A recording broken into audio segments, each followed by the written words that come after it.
Welcome back to another episode of Light Beer, Dark Money. I'm Sean Noble. And I'm Chris Clements. And we are now a few days after the conviction. the conviction of the felon, Donald J. Trump. Felon. Convicted felon, 34 counts. 34 counts. Unanimous. Yeah. With now, jury instructions that only, a prosecutor could love. Yeah. So the biggest surprise for me was that anybody was surprised by the result. Well, I think there was hope. There was an inkling that there might be one juror out of the 12 that would have some sensibility that this whole thing is. This was Manhattan, New York. Well, and the whole thing has been orchestrated. Yeah, obviously. Just George Soros' son even pretty much said it. Just to put a fine point on this, Alvin Bragg, the prosecutor in this case, campaigned for election as a DA on the issue of going after Donald Trump. Yes. He literally said, my goal in becoming the DA is to go after Donald Trump. Because I know how to beat the Trump organization. Right. I've gone up against them in the past, and therefore I will know how to go up against them in the future. Right. And literally his whole campaign was geared at going after Donald Trump. The judge, in this case, gave money to an organization which was Stop Trump. Exactly. Okay?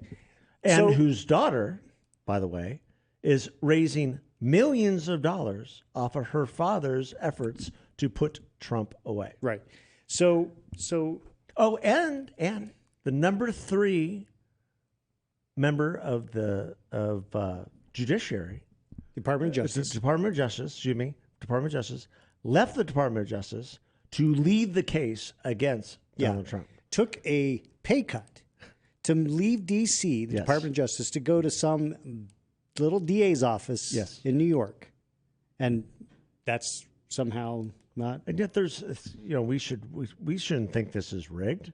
No, that would be an outrage, says Joe Biden, whose son is about to go on trial for gun violations. So the thing that the Democrats have not, and I tweeted this after the announcement of the conviction.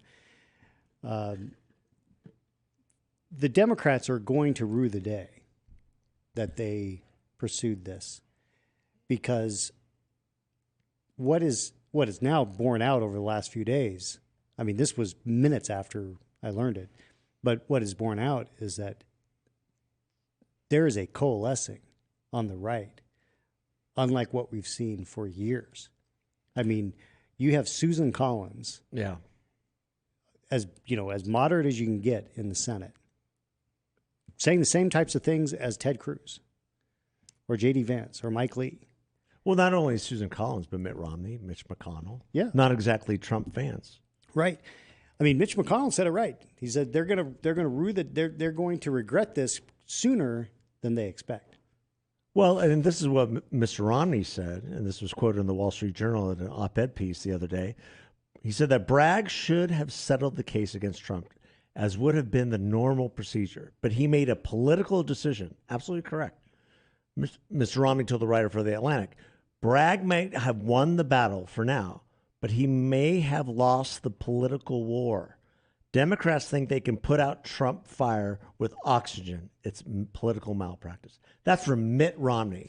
Mitt Romney is no fan of Donald Trump at all, although he did try to be his Secretary of State.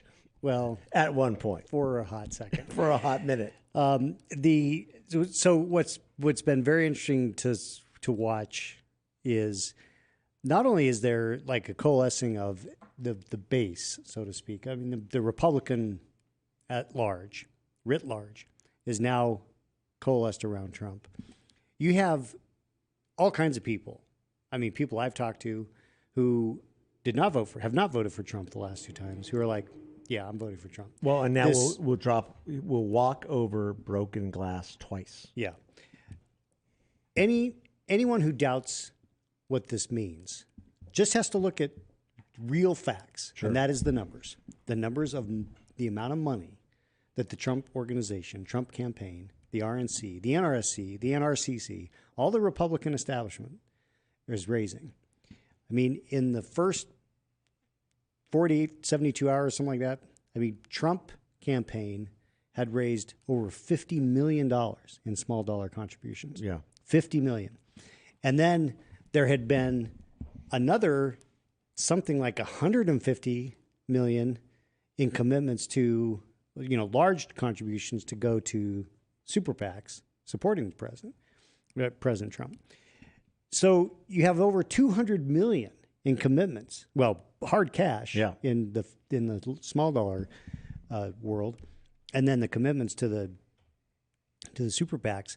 Keep in mind that one of the things that we've talked about before is that the Democrats have been crushing the Republicans on the fundraising front.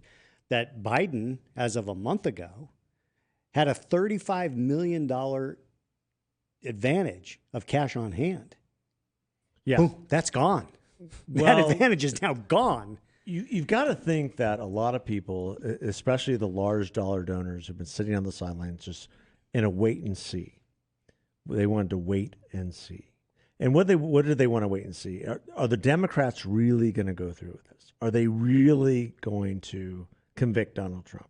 Are they really going to go down this path of trying to imprison the opposition the way they are? Well, at the same time, and they are saying the quiet part out loud all over the place. And I think what was happening now, because there was no basis of this case, there was no crime. Now, there's a moral consideration here of which, I can understand people of both sides struggling with. And that is, both of these candidates are morally bankrupt. We are not winning as a nation. No. As much as you want to point the finger at Donald Trump for all his failties and frailties, Joe Biden is just as bad, if not worse. And we're going to see that played out in Delaware over the next couple of weeks with his decrepit, addicted son, Hunter, in the gun case. And we're going to see their family dirty laundry all over the front page of the newspapers the next couple of days. I don't know. Will we see it in the front page? I think we're going to hear a lot about it. I mean, we'll hear about it, but it's not going to get the coverage. It's not going to get the mainstream media coverage that the Donald Trump trial did. No, but it's still going to prove to be enough of an embarrassment. Well, it's going to be an embarrassment. But your point is that, look, that it is highly ironic that the media has been, had decided that they're going to call this a hush money payment. Yeah.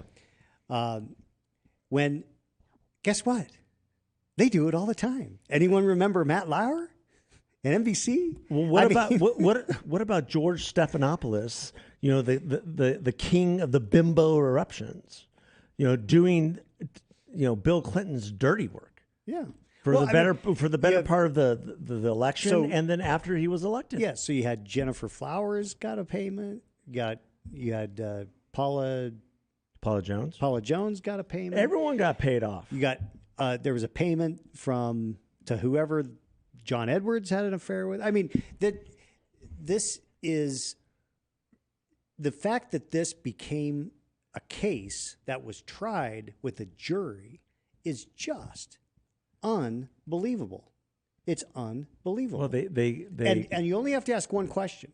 If you say, well, Trump is a bad guy, and so he had this coming to him. And the one question you have to ask, there's literally only one question to ask. Would this case have gone forward if he had not been a candidate for president?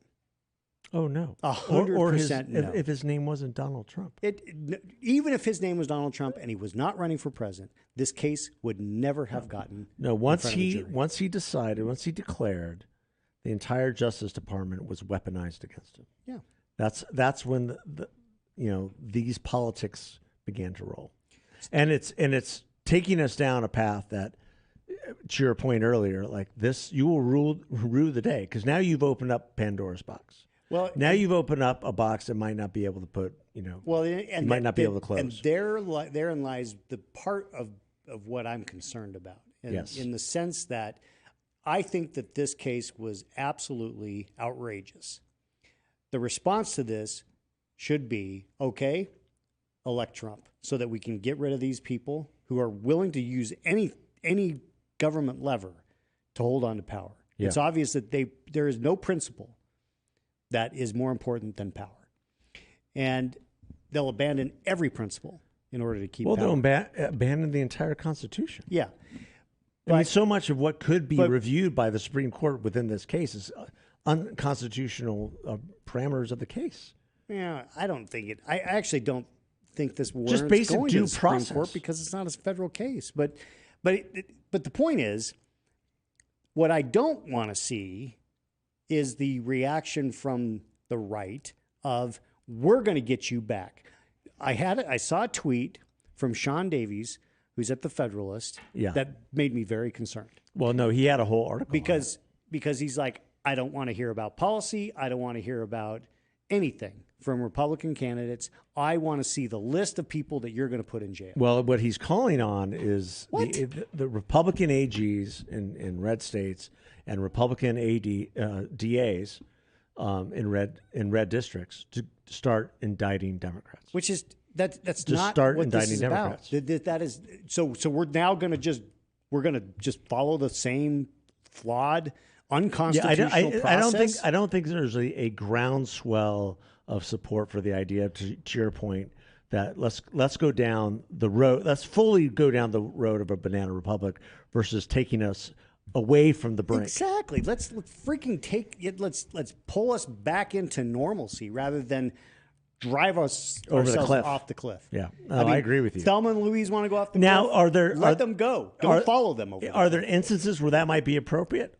Yes, there are. Maybe. I mean, I think when it comes to immigration and the border, there could be. But is it going to be like this national movement to start indicting Democrats? No. Not at all. Better not. I mean, that's because then we're no better. I mean, that's the thing is that we actually care about the Constitution. I mean, at least I do. And I think most people of the conservative bent do. I mean, unfortunately, a lot of them don't pay attention to what the Constitution a lot of them says. just care about clicks and coin. Yeah, that's true. That is definitely true. Yeah. That is a problem we have on our side. I mean, we do have. Well, it's a problem on the other side too. Well, of course. Look at Adam Schiff. Obviously, but it is a problem that I view it as more of a problem on our side because we're supposed to know better. Well, I mean, we know the Democrats will cheat, lie, and steal. We're not supposed to do that. Agreed, but we live in a time of social media and where that game has changed, and people go into Congress. You know, so many of these people are not people that you would hire to answer your phones, and so they see an opportunity. They're not there to actually get anything done. They're there to make a name for themselves and make money. Yeah. You know, and that's the Matt Gaetz of the world. That's the Marjorie Taylor Greens of the world. They're not there to do anything. They're there to enhance themselves, give themselves the spotlight, and hopefully, you know, enhance their pocketbooks at the same time. Right. You know, they're not really loyal to the process. They're not loyal to the policy. They have no policy. Well, they're prescriptions to anything. I mean, and they have no principles. So so when they go to Congress and they figure out the best ways to make money, the best ways to do things for themselves, and operate from that perspective. You know, and they're doing that in this regard too, I'm sure. Yes. Well, so I want to go back to the fundraising side of this because I think that's important. It's massive. Because it is so important in the sense that, one, I don't think that polling right now is going to demonstrate anything that is real. I mean, there's polls, flash polls that came out since the verdict that, some show that Trump hasn't suffered at all. Some show that he's slipping. Some show that he's gaining. You know, it's kind of scrambled. Well, yeah, because people haven't internalized things. You know, it's big events take some time to kind of pan out. Yeah. So let's wait a couple weeks. I did see something from Frank Luntz, which I thought was totally true, which was, this doesn't look like it's had any impact on Trump. We don't know whether that's true. But definitely watch for what's going to happen after the debate and on the 27th, because there you can see some, you might see some movement on how that goes. That will be you're going to have to take a drink every time Joe Biden says convicted felon. Well, take a sip of your since beer, take a shot. Because it's going to be drink Dr. Pepper. So. It's going to be a lot. He's going to hammer that home. Water.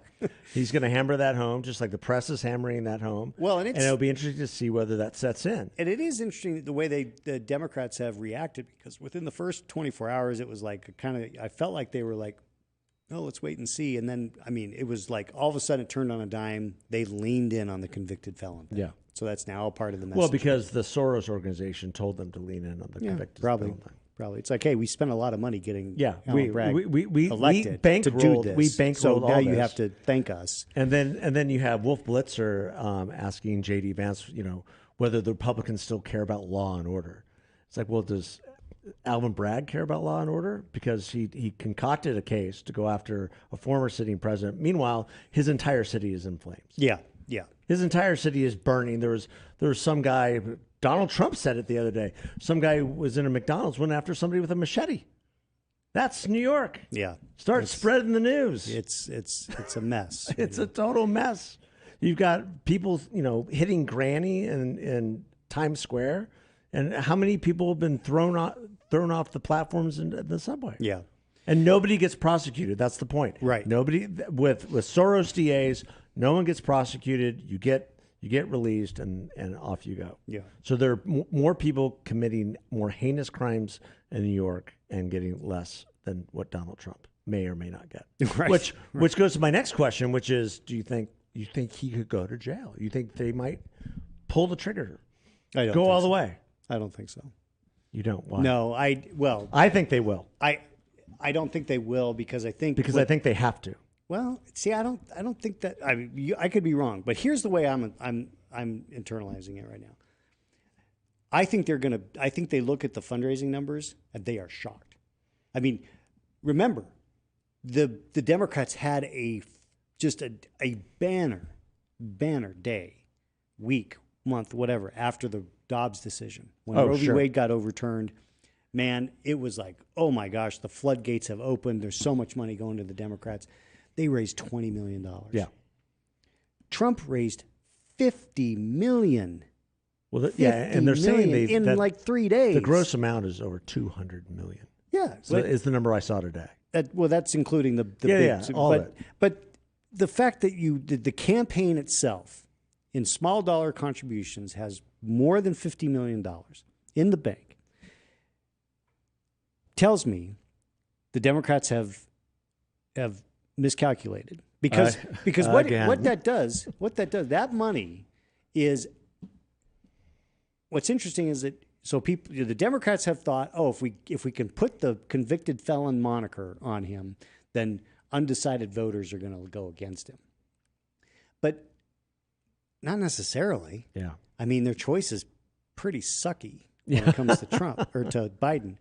And then, you've got third party candidates who, if you just decide, well, Trump's just not someone, I'll vote for RFK Jr. That hurts Trump a little bit, but not much, not that much. What this 50 plus million, I mean, the amount of money that they're raising and the motivation, the new volunteers that are coming in, I mean, it's gonna have material impact on the way this campaign runs because he has a professional operation in the campaign infrastructure. He does. Which he did not before. You've made some great points about that. I mean, they now have an influx of a huge amount of cash that they can use to go and persuade independent and unaffiliated voters, undecided voters. And even Democrats who who are not happy with the foreign policy prescriptions, even the social policy prescriptions of this administration. Right. So the Democrats were really leaning in on the fact that Donald Trump's campaign didn't have the resources to do as much as they, were afraid of, and now he does. Yeah. So I'm telling you, I think that if they thought that the $50 million that he raised by getting the verdict, they put him in jail. Oh, that's $100 million. Oh, more. I mean, it's more. Who knows what the number is? And what's really interesting is how this is playing with minority communities. Mm-hmm. They're seeing right through it. Mm-hmm. They are looking at this and saying, "This is outrageous. This is ridiculous. This is a man who helped build New York City, and he's being prosecuted for what? Yeah, and he's being convicted for what? Yeah, it's It is. That's what I think a lot of that really befuddles Democrats and liberals. How popular Trump is with working class Americans and minorities, specifically men. Yeah, it's because they can't get out of their bubble. I mean, they're just so. Did you isolated. see what happened the other night? The UFC fight when he showed up. Yeah. Holy smokes! Yeah, the guys. That's young people, young men who are going to get energized, and you might see some people voting for the first time ever because they think what's being done to him is an injustice. Yeah. And his refrain, which I think is right on, is that, I'm just in the way. They're coming for you. And I think it's an effective refrain. It's effective. It's effective. I don't know that it's true, but it's effective. If you're a business person doing business in New York City and you see what was done to him on the real estate case, you're looking at your holdings in New York City. You're looking at how you evaluate your business. You're looking at all your banking relationships, and you're saying, what the heck? Yeah. Because I valued this business at X. You agreed. Is the AG going to come after me because we have an agreement? Right. Because that's all that case is about. Yeah. So from a business person's perspective, I've said this on the show before, that will give me pause. You might be right about they're coming for you. Well, so okay. Well, it'll be interesting. So I will. But we still have more cases. That's the most bizarre thing. Well, I don't think any of those are going to come to fruition before. I think the documents case is pretty much dead until after the election. I think that's true. I think the Georgia case. She's in deep trouble. Yeah, that one is. Fannie Willis. That one is delayed significantly. Did you see who was at Fannie Willis's victory party a couple weeks ago when she won the primary? Oh, was she up this election? Yeah. Oh, I didn't know. Yeah. Her boy. Oh, he was there. Yeah, he was there. Well, I mean, look, they may as well be out in the open now. Yeah. So. I mean, they got caught. Yeah, they got caught. Her love person. Anyway. So I think that her boy toy. This is the coalescing of what I would call reluctant Republicans are now going to be supportive of Trump. So that's going to, when Nikki Haley said, I think people need, Donald Trump needs to show them, reasons to vote for him. Well, I think this does it. Well, and I think the danger for him, though, is overplaying his card by touting the victim piece and making it about himself. He has got to make this election about Joe Biden.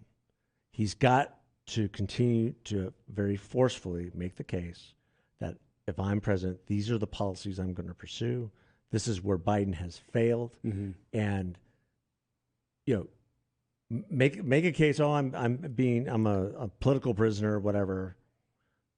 But pivot to what you're going to do to fix the country. Because if all you do is talk about yourself and how you're being persecuted, you make it about yourself. Yeah, tactically, you've got to make it about Joe Biden.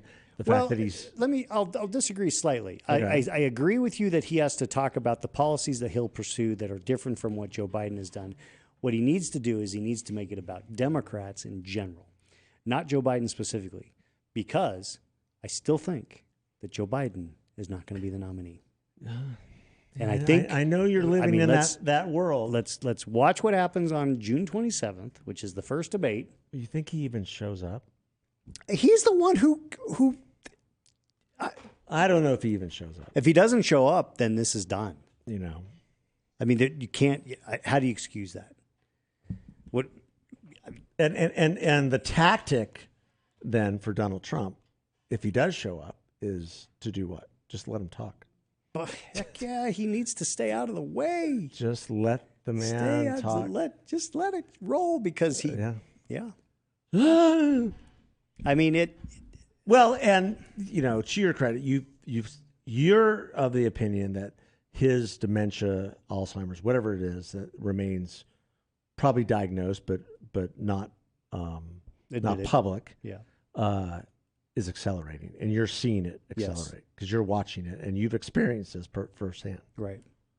With your dad. Yeah. Well, with your dad, right? Firsthand with my dad. Not me. No, no, but yet. I mean, witnessing it firsthand is right. what I mean. Right. So to be clear, so Sean's dad passed away a year or two ago, had Alzheimer's, and one thing you immediately recognized this as that. 100%. Yeah. I mean, that our president has some form of Alzheimer's, and it will accelerate. And once it really accelerates, it just becomes a train wreck. Yeah, and I feel like it's not that far from that. I mean, it may not be before the election, but it's headed that direction. Yeah. I mean, the making stuff up. Now we know that Joe Biden has been a serial liar his entire life, but a cogent Joe Biden would not say that his uncle had been shot down over an island in the Pacific and then eaten by cannibals. That is a man that has something wrong with his brain. Yeah. Well, apparently he just did an interview with Time Magazine on his foreign policy, and they had to fact check and correct him multiple times. Oh, yeah. Because he was just making stuff up as he went along. Well, and it was Time Magazine who had to do it. Yeah, in Time Magazine, they asked him, do you think you are, as an 85-year-old, going to be fit to be president because he'll be 85 in the second term? He's like, absolutely. I could take you right now. It's like, who says that? Who says that? I could take you right now. I could take you right now. I'm 81 years old. I can take you right now. I can take you right now, Jack. That is textbook dementia. Because there's just, I saw it with my dad. It was just, there was just weird things that would happen. And there's no explanation other than the synapses are not all connecting. Yeah. And then Jill Biden allows it just to continue because of her own quest for power, glory, and fame. It's elder abuse. It's elder abuse. It's absolutely elder abuse. 100%. Now, Joe Biden has so desperately wanted to be president for so many years. Oh my gosh. That he wouldn't view it as elder abuse to keep him there, even though it is. If that makes sense. Well, I mean, it's a sad thing to watch your president, and he is the president of the United States, being escorted to Marine One and surrounded by Marines so that he does not fall. Not just Marines, just all kinds of staff. I mean, there were the last one when he walked out to the helicopter a few days ago. I mean, there were like 20 staffers. Yeah, to make sure that he doesn't trip, fall, and injure himself because he can barely walk. I don't know if it's that or if it's just to because when he's walking alone, you can see the frailty. Oh, of course. And it's not as obvious when there's, a bunch of people around him. It makes it harder. Well, they've had to lower the steps onto Air Force One. Now he takes the back steps into the cargo area. Yeah. Because he can't walk up the stairs. It's that bad. Yeah. And then he loses his train of thought. He can barely talk. He can barely. And why do you think even friends of the people who've been on the show, we've had Simon Rosenberg on here twice, and I like Simon, but there's these apologists out there who just think he's the greatest president ever. And if you question them on it or you just confront them on it, they become visceral, just like Joe Biden. Well, it's because they're in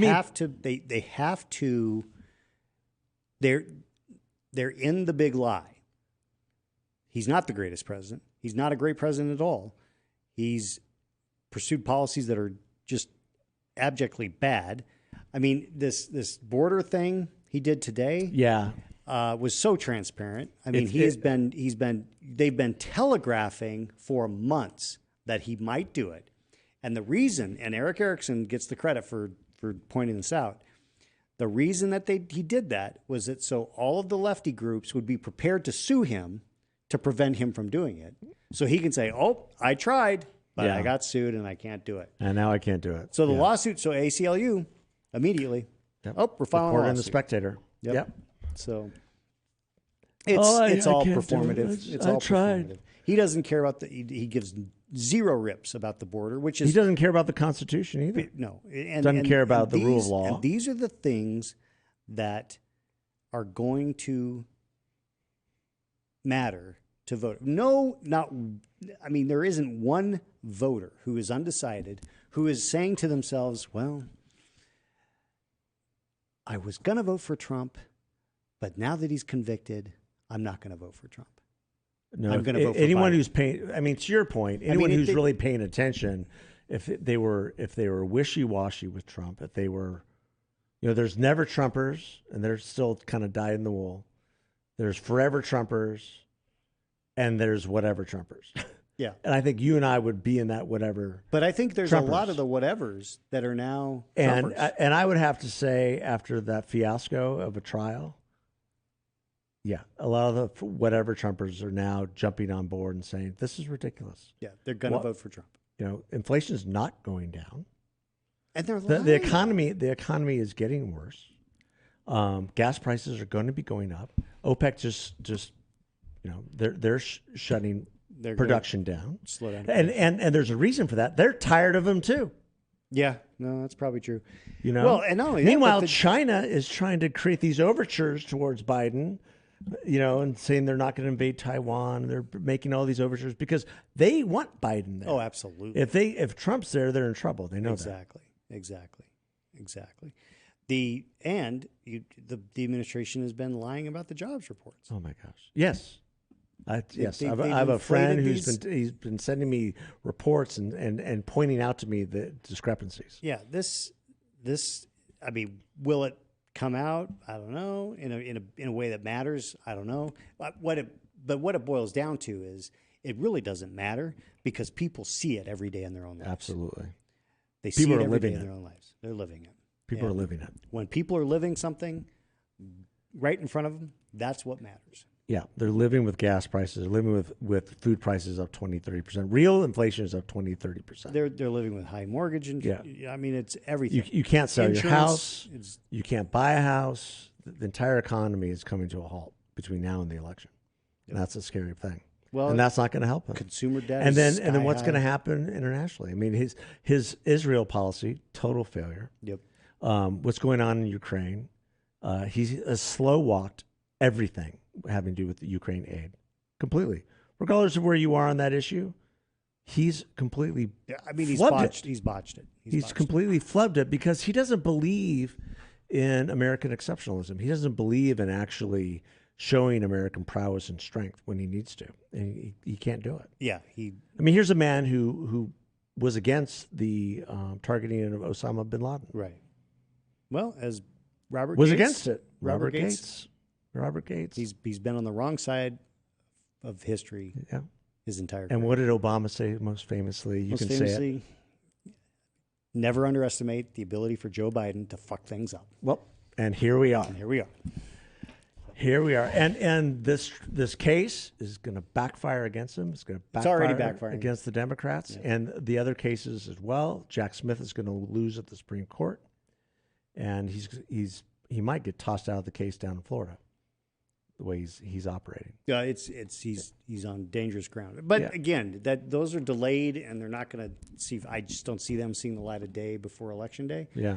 So what matters? But you're going to hear the Democrats drumbeat that. Well, they're going to be because look at all these other cases. They're going to realize that this case, which they were hanging their hat on, is not doing what they hoped. It's having the reverse effect, the backfire effect. That we've talked about with the fundraising, the mobilization, and again, I think this is yet another step in the direction of replacing Biden on the ballot. Well, we'll see. And here comes Michelle Obama. You still think that? I still think that. That is a stretch.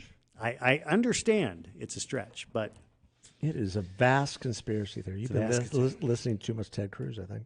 I think I was saying it before Ted Cruz was saying it. You might have been. I'm pretty sure I was. You might have been. But it's... Oh, Fannie Wells, her boyfriend, Nathan Wade. Excuse me, not Toy, Nathan Wade. Just want to correct that. Well, good. Just want to correct that for our listeners. I don't want anybody to be offended but my colorful use of language. Speaking of our listeners, I just want to say thank you to our listeners. Yeah. It is astounding to me that anybody listens to us. Well, that's anybody listens to you. But, you know, I'm just I mean, we have a lot of listeners. We do. And it's really impressive, and I'm really grateful, and we appreciate it. We appreciate you. We thank you for the time that you give to us and allowing us to talk to you. Hopefully you learn from it. Hopefully you're entertained by it sometimes. And we're proud of the fact that we love politics. It's kind of, you know, it's what we do. Yeah. But we also have some special guests on who take us away from that and teach us about what they're doing.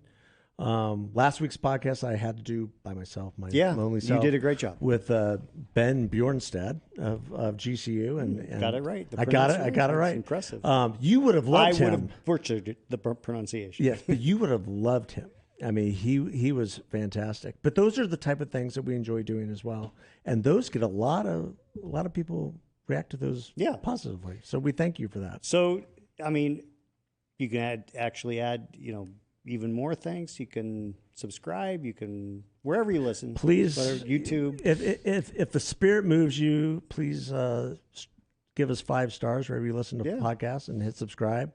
And we wouldn't be even here if it wasn't for the great Dave Pratt. That's right. Star Worldwide Networks and is Rob Trigg and our illustrious producer Robin.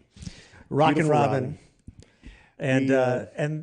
And we have another show coming up later this week. And but we don't say thank you enough. No, we don't. And we started this off thinking 100 listeners, 200 listeners maybe. And the fact that we've grown to what we have, we really appreciate everyone who's listening and everyone who downloads and continues to follow us. Yeah. All right. So thanks, everybody. Enjoy the season. Take care. God bless.